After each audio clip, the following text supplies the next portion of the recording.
자, 쏘리 중간에 끊겨가지고 다시 하겠습니다. 자, 이자율이 하락을 해요. 이자율이 하락하게 되면 우리 입장에서는 돈을 들고 있는 우리 입장에서는 은행에 넣는 게 의미가 없지. 은행을 이용할 필요가 없어요. 그러니까 어떻게 될 거냐면 그 돈으로 소비를 하거나 오히려 다른 회사에다가 투자하는 게, 뭐 주식에 투자하는 게 훨씬 더 낫겠죠, 그죠? 은행을 가는 것보다. 그러니까 이런 상황이야. 이런 상황에서 소비와 투자가 확대가 될 거예요. 그렇게 되면 경기가 활성화되겠지. 기업에 투자를 많이 하고 소비가 되니까 돈이 돌아 시장에. 그러니까 활성화가 되겠지. 그러니까 물가는 상승할 수밖에 없죠. 그죠? 당연한 거지. 그런데 시중은행에서 채권을 갖다가 팔게 되면 그러면 이자율은 상승할 수밖에 없어. 봐봐. 이자율이 상승하면 이제 이건 이제 또 다른 얘기잖아. 그치? 이걸 지우고 다시 써볼까? 자, 봐봐. 그러면 이자율이 상승해. 그러면 이제 은행에다가 돈을 넣겠죠. 은행에 돈을 입금하겠죠. 은행에 돈을 입금하면 수중에 돈이 있어요. 그러니까 없겠지. 그러니까 소비와 투자가 하지 않을 거예요. 그죠? 그러니까 어떻게 될 거냐면 당연하게도 경기는 위축될 수밖에 없어요. 은행에다 돈이 있는 거야. 그지? 그러니까 경기가 이제 그 시장에 돈이 안 도니까 이제 위축될 수밖에 없고, 그러니까 물가 상승률 하락할 수밖에 없겠지. 그러니까 이런 거를 통해 가지고 결과적으로 이런 경기라든가 물가 상승률이라든가 소비와 투자 같은 거를 이용해서 기준금리 수준으로 만든다라는 게 내가 원하는 어떤 정책 효과를 만들어내기 위한 어떤 이 일이란 말이지. 그지? 자, 요렇게 한다는 겁니다. 자, 요렇게 할 거예요. 아무튼 이렇게 할 건데, 중앙은행에서는 이 통화 정책의 의도한 효과를 하기 위해서 두 가지가 있어. 선제성과 정책 신뢰성이 있어. 일단 첫 번째, 선제성이라는 개념이 있고 정책 신뢰성이라는 개념이 있다. 그래서 통화 정책이라는 것은 선제성이라는 것은, 자, 선제성부터 먼저 얘기하겠습니다. 선제적이라는 것은 중앙은행이 미리 경제 변동을 예측해서 미리 대처해야 돼. 그러니까 기준금리를 결정하고 나서 공개시장을 운영하는데 실제에서 이 효과가 실제로 일어날 때는 시차가 일어나. 이걸 갖다가 우리는 뭐라 그러냐면 정책 외부 시차라고 할 건데, 이것 때문에 선제성이 문제가 되는 거야. 그러니까 예를 들어서 A라는 어떤 그 정책을 해버렸어요. A 정책을 했어. 그래서 효과가 일어날 때까지는 시간이 걸리는데 이럴 수 있단 말이야. 예를 들어서 내가 어떤 A 정책을 했어요. 그래가지고 이제 효과가 일어나려고 하는데, 이게 A 정책을 해서 효과가 일어났다기보다는 이미 이게 예를 들어서 이게 향상이라고 칩시다. 경기의 향상이라고 쳐봐. 그러면 이렇게 봐봐.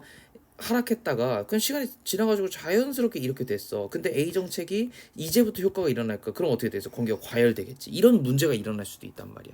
무슨 말인지 알겠죠? 그게 지금 여기 나와 있는 예를 들어서의 지금 얘기야. 그렇기 때문에 부작용이 일어날 수도 있어서 중앙은행이라는 건 통화정책을 선제적으로 운영하는 것이 바람직하다, 이렇게 나와 있고, 또한 통화정책은 민간의 신뢰가 없이는 성공을 거둘 수가 없어. 그러니까 뭐가 돼야 되냐면 정책 신뢰성이라는 건 굉장히 중요한 개념이야. 그지? 자, 그런데 어떻게 민간의 신뢰를 얻을 수 있는지에 대해서는 견해 차이가 좀 있을 건데, 경제학자 프리드먼이라는 사람은 이런 거를 갖다가 준칙으로 삼아가지고 민간에 약속하고 어떤 상황에서도 이를 지키는 준칙주의라는 게 중요하다라고 얘기했으니까 첫 번째 개념은 준칙주의예요. 근데 이와 반대되는 개념이 뭐냐면은 여기 밑에 나와 있는 것처럼 재량주의가 될 것 같아요. 그죠? 이렇게 좀 표시만 해놓으면 될 것 같아. 지문에서 바로바로 보이니까. 가령 중앙은행이 물가 상승률의 목표치를 민간에 약속했다고 치자. 근데 민간이 이 약속을 신뢰하면 물가 불안 심리가 진정이 될 거예요. 그런데 이 물가가 안정되고 나서 중앙은행으로서는 이제 다시 경기를 부양시키는 것도 고려할 수가 있어요. 그러니까 무슨 얘기냐면, 지금 일단 이렇게 하고 나서 내가 물가 불안 심리를 갖다가 진정시켰어. 그랬는데 그러고 나서 갑자기 경기를 부양시키고 싶어. 그러니까 이게 지금 두 개가 다른 거잖아. 근데 이런 식으로 비일관되면 중앙은행에 대한 신뢰가 훼손될 거니까 이렇게 하지 말고 차라리 애초부터 약속을 지키는 게 더 중요하다라고 얘기하는 거야. 그런데 민간이 사후적인 결과로서는 중앙은행이 준칙을 지키려고 했는지 판단하기 어렵죠. 그죠?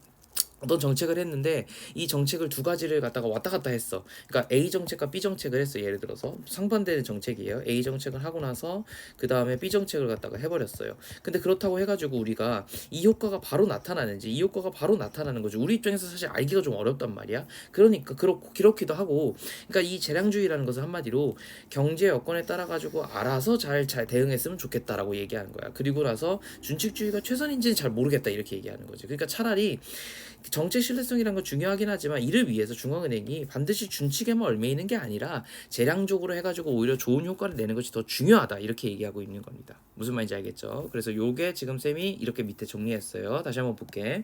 선제성이라는 거는 일단 효과를 보려면 미리 해야 된다는 개념이고, 정책 신뢰도와 관련해가지고 두 가지 규칙이 있는데, 하나는 준칙주의랑 반대되는 것은 재량주의가 되겠습니다. 준칙주의는 반드시 지켜야 돼요. 그런데 재량주의는 좀 유연해져도 된다, 이런 지문이겠습니다. 됐죠? 문제 한번 풀어볼게 쌤하고. 22번 보자. 자, 통화정책에 이 관련된 어떤 내용입니다. 22번 봅시다. 자, 이 윗글에서 사용한 설명 방식으로 해당하지 않는 것은 이렇게 나와 있는데요. 자, 보면 해당하지 않는 것은 일단 이렇게 해놓고 통화정책의 목적을 유형별로 나눠서, 근데 통화정책의 목적을 유형별로 나눠준 적은 없어요. 지금 통화정책의 유형은 딱 하나밖에 얘기 안 했어.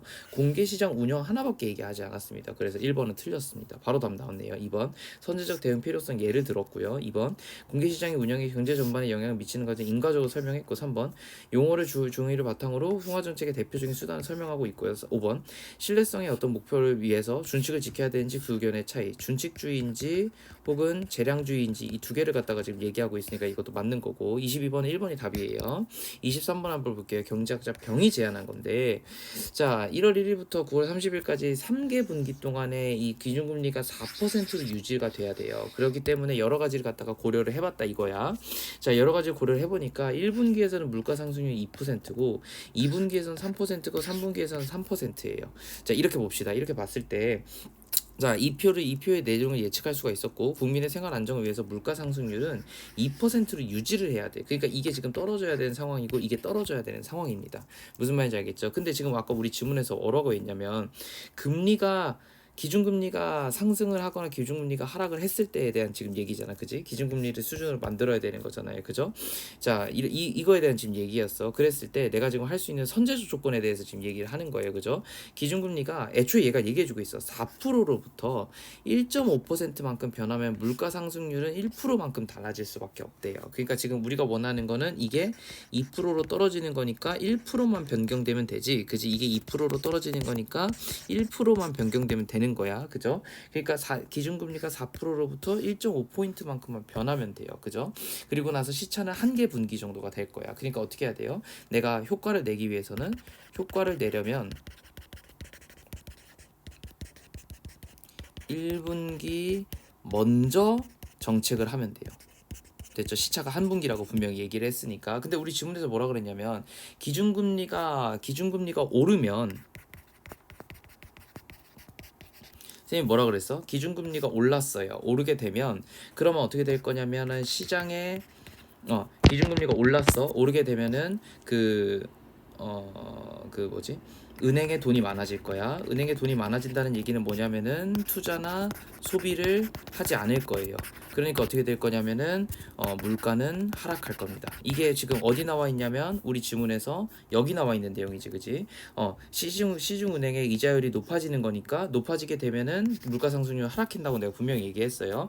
그러니까 우리는 지금 어떻게 만들어야 되냐면 기준금리를 5.5%로 만들어야 돼요. 맞지? 4%에서 1.5%만큼 올려야 되니까 5.5%로 오르면 물가는 1% 하락할 거야.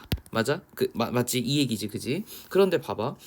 내가 지금 문제는 뭐냐면 2분기하고 3분기에 영향을 미쳐야 되잖아. 그렇잖아. 여기에서 지금 변화가 만들어져야 되잖아. 그지? 그러니까 나는 지금 어떻게 해야 돼? 한 분기 앞서서 해야 되겠지. 그죠? 그러니까 내가 1분기에 무슨 짓을 해야 되냐면은 기준금리를 5.5%로 얘기를 해야지 이 2분기에서 2%로 줄어들 거야. 그런데 3분기에도 이게 유지가 되려면 2분기에도 기준금리가 5.5%로 유지가 돼야 되겠죠. 그래야지 3분기도 2%로 유지가 될 거 아니야. 맞지? 그러니까 1, 2분기에 기준금리가 5%여야 돼. 그 내용이 어디에 있냐면 우리 지문에서는 봐봐요. 1월 1일에 5.5%를 인상하고 4월 1일에 이게 이제 1분기고 이게 이제 2분기잖아요. 그래서 이게 5.5% 유지해야 된다. 5번이 답입니다. 근데 지금 우리가 대부분의 학생들이 뭘 골랐냐면 이 4번이나 그지 오답으로 4번이나 다른 것들을 많이 했단 말이야. 그래서 이게 좀 문제가 되었죠, 그죠? 자, 5번이에요. 요거만 지금 답입니다. 요게 가장 어려운 지문이었고 당시에도 학생들이 이걸 엄청 틀렸어요, 그죠? 그래서 별표 3개 쳐놓고 23번 문제가 진짜 어려웠다는 거 알아두시면 좋을 것 같아요. 근데 지문을 차근차근 풀면 별게 없어요. 자, 24번 보자. 기업은 준칙주의였어요. 그래서 중앙은행이 정책 운용에 대한 준칙을 지키느라 경제 변동에 신축적인 대응을 못해도 괜찮다라고 얘기를 하고 있습니다. 맞죠? 맞는 얘기예요. 그죠? 2번.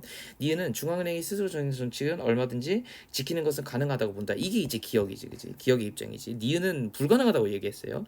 기억에서는, 그지? 정책 운용에 대한 준칙을 지키지 않아도 지켜야만 합니다. 니은에서는 통화 정책에 대한 신뢰를 확보하는 것을 중요하게 여기지 않는 건 아니에요. 중요하다고 했어요. 중요하지만 신뢰성은 중요하지만 준칙을 지킬 필요는 없다 그랬지. 지킬 필요는 없다고 분명히 얘기를 했고요. 니은에서는 경제 상황의 변화에 따라서 통화 정책이 탄력적으로 대응이 효과적이라고 봤어. 그지? 그러니까 자, 답은 1번 이렇게 정리가 되겠네요. 24번. 자, 25번 뭐 이건 단어 문제니까 부양이라는 게 지금 여기서는 경제 정책의 경제의 부양이잖아. 경제의 부양은 고양시키는 거니까 부양 이건 이제 증가시킨다는 얘기인데 여기서 이제 부양한다는 누군가를 이제 지키고 떠맡다 이런 표현이잖아요. 그죠? 그래가지고 5번은 좀 다른 얘기가 되겠죠. 그죠? 이렇게 정리하면 될 것 같아요.